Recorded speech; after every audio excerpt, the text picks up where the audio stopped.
So I'm spending a little time in the 993911, as you probably can tell just from this interior. And it just gave me some time to reflect on what it is about this car that just keeps me feeling like it's a part of me and a part of my life in a way that I probably couldn't live without it. Being in this car is actually not even my intention for the day. I was actually taking the M3 out because I put new tires on it. As a result of putting new tires on it, I noticed that my brake rotors are a bit old. So as a result, I'll be doing brake rotors next on that car. Just getting it as far up to spec as possible because I've been trying to sell it. It did not sell yet, so part of me is not sad about that. But anyway, the reason that I ended up in this car is because it's been sitting for a while and should check it out. And you know, my expectation for the drive today was really just kind of just give it some time on the road. And it wasn't for a spirited drive or, you know, aggressive drive or just driving hard. It was just to get it out. And one of the things that I've kind of been reminded of about this car is just how good it is no matter how you drive it. You know, I'm just really impressed with the way that it delivers no matter how you're asking the car to perform. You can be driving slow or driving fast, and the reward that this car will give you is the same. Just cruising in this car is satisfying.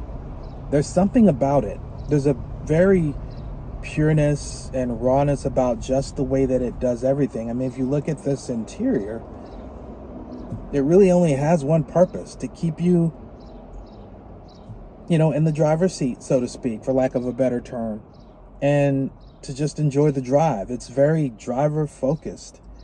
And when you're in it, it doesn't matter how you're driving it. It just rewards you no matter what. And, you know, one of the dilemmas that I talk about over and over and over, which I'm still in the midst of, is, you know, which car over which car if I'm keeping one over the others. And I've been doing a lot of work on the RX-7.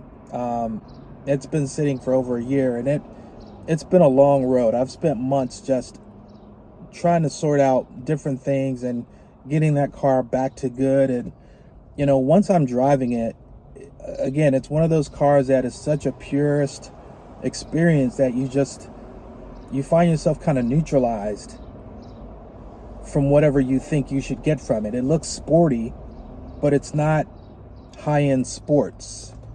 Very similarly, this car, it's kind of middle ground. It's not the fastest of the fast. It's not slow by any means, but, you know, the modern day Integra will probably give it a run for the money. But there's just something very enjoyable and engaging about driving it. The way it responds to your input in the steering, the way it responds when you want it to accelerate. I'm at 30 miles per hour in fourth gear, and I just, you know, push the pedal and the car just snaps alive. And it's not like a rush, but it's just a consistent pull, or push, I should say, because the engine's in the back. Very much like a go-kart. Go-kart engines are in the back as well. And that thrust forward just always feels like the car is ready to respond accordingly, no matter what you're doing or how you're driving it.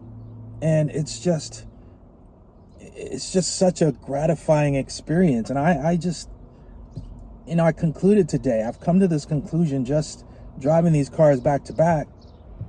I enjoy being in this car probably more than I enjoy being in any other car. And it's not because it's a Porsche. No, there's no badge groupieism going on here. There's no, you know, wanting to be associated with a brand that people are always praising for whatever reason. It's just that it appeals to the naturalist in you if you're a pure driver enthusiast. And when you're driving it, you could care less about what the name is on it. However, the fact that the name on it has been so synonymous with this level of driver focus and enjoyment, you know, it just hits home to what Porsche is all about and why it's such a renowned brand. And I don't want to keep it over the other cars because it's a Porsche, but I want to drive it over the other cars because it's a Porsche. I think, at the end of the day, it's down to this car and the RX-7, to be honest. I love the BMW, don't get me wrong. Every time I get in it, I'm reminded of how awesome of a job BMW did with developing that car. I've got the sport button enacted right now, and if you're not aware of what that means, it's basically the M button disguised as a sport button. And why it's so well respected in the automotive enthusiast realm. But when you go to basics, when you just strip everything down to like, what does the car make you feel when you drive it? What I feel in this car, what I feel in the RX-7 is a purity that I can't get out of a lot of the newer cars.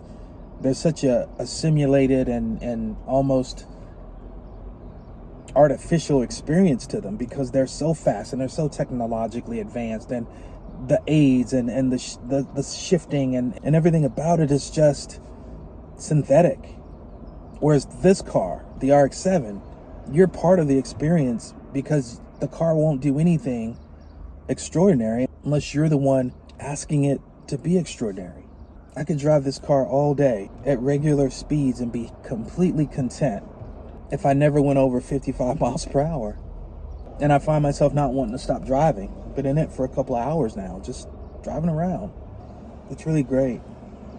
I think of all the 911s out there, the ones that are really going to give you a sense of what it's like to really understand what 911 has been about all these years, you have to drive an old one. The new ones are great, but again, they are accommodating a market that is all about the synthetic experience. They're still phenomenal. They're still 911s, and they still tie back to the lineage that this car is rooted in, but it's not the same. And I'm kind of back and forth about if I want another 911 anymore. These cars are going to require a lot to keep them running, and as stuff goes out, you'll have to replace things, and that's just part of this ownership experience, and that's okay. If that's what you're invested in with this car, is making sure that you preserve what it is and the thrill that it gives you when you drive it, you won't mind that. I haven't had to do a lot to this car, thankfully. Knock on, let's just use plastic. And part of me is like, if I do have to rebuild it, if I do have to replace things, if it's as good when I do that, if not better than it is now, I'm perfectly fine with that. Did I mention how fucking good it looks? This is one of the most beautiful cars I've ever seen. And I think as you drive it, that kind of goes to the background. It's still there. You're still aware of what it is and how sexy a car it is. But when you drive it, you realize that there's something more to it. So much more to it, that the beauty of it is kind of an ancillary benefit in some way. But the driving, there's nothing like it. There are cars that are similar, yes, but there's just something special about this car. I haven't been in it in a while. It's pretty well preserved, but just as I look upon the dash and just the entire layout, I don't know, it almost feels euphoric to me at this moment. Like I said, I don't want to get out of it. I could just sit here and just enjoy the surroundings, sitting in this cockpit as if I were in a reclining chair in a movie theater, watching the world go by. And my 993 911.